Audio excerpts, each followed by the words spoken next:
most unpopular trait about him with his own political coalition. What does that portend, Ian?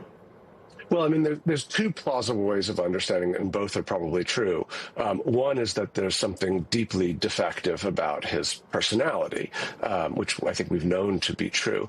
The second is that he thinks that the laws of political gravity don't apply to him because he's not really planning on honoring the American voters' will when it comes to the midterm elections, just as he didn't honor the American voters' will when it came to 2020. In fact, he never has. And this is where I think the data that you point out about the breadth and size of the No Kings movement is so important, because Donald Trump has never allowed an American election to simply take place while honoring the will of the voters. He tries at every stage to deceive, as we've said, to deceive, disrupt, and deny, to deceive people about whether or not they can trust the system, to try to disrupt the system, to tilt the playing field in his advantage, as other strong men around the world who he admires have done, and then to deny the results. And ultimately, the American people and our system has been incredibly resilient against that. We've survived it each time he has tried. We will survive it again, but it will not just be on the backs of lawyers going into court and litigating and legislators fighting this and brave election officials standing up and doing the right thing. It also will depend on the American people coming out en masse to exercise their rights in a democracy and voting and not allowing themselves to be intimidated. And ultimately, if there is an attempt to deny the rightful and lawful outcome of the election, of the American people following the lead of the people of Minnesota and Minneapolis and saying, we will simply not abide this sort of authoritarian takeover of our country, and we will stand in the streets and make it impossible to proceed along those authoritarian lines. And that's the credit of what the No Kings movement has done to this point, has given us the foundation of being able to do that if we need to come the midterm elections. When you see the autocratic practices, building a, kind of ballroom that would make Putin jealous, and seemingly not caring that is the modern parallel, putting your face and your name on everything.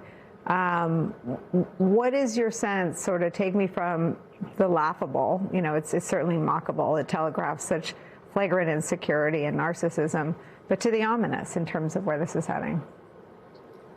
Yeah, and I'm glad you've raised that, because I worry that we are underreacting to the fact that the President of the United States is a deeply emotionally unstable person. There is something wrong with him. This is not just, a guy whose ego is getting the best of him. He is a deeply disordered person. And it just bears repeating. Nicole, you pointed out he carries around pictures of his golden ballroom. He also carries around the codes to 1,500 strategic nuclear weapons. He's the commander-in-chief of the United States Armed Forces. He's the president. And like every president, he is the most powerful man in the world.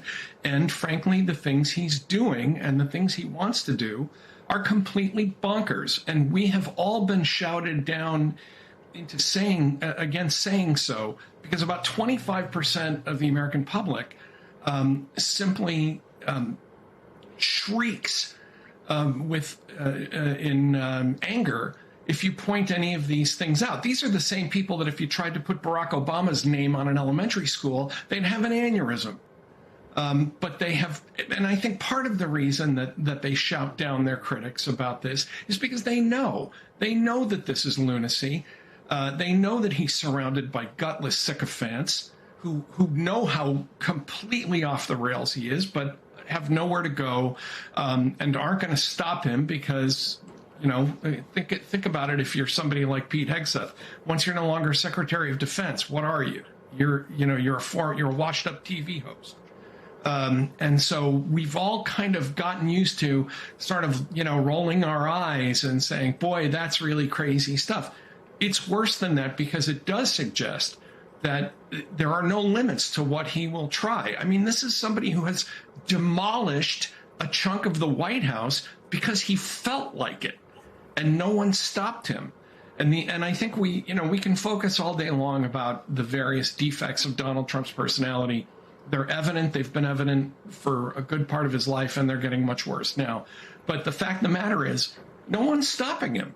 not the Republicans. The Democrats, I think, are doing some of what they can do, but I think they've been underreacting to this. And the American public, which, again, has been kind of just ground down by this fire hose of lunacy. Even on my antidepressant, I wasn't making enough progress. And still hiding my depression. I wanted more for myself. So my doctor recommended Rexulti. When taken with an antidepressant, Rexulti was proven to significantly reduce depression symptoms, more than an antidepressant alone. She said Rexulti could provide a boost. Adding on helped me move forward.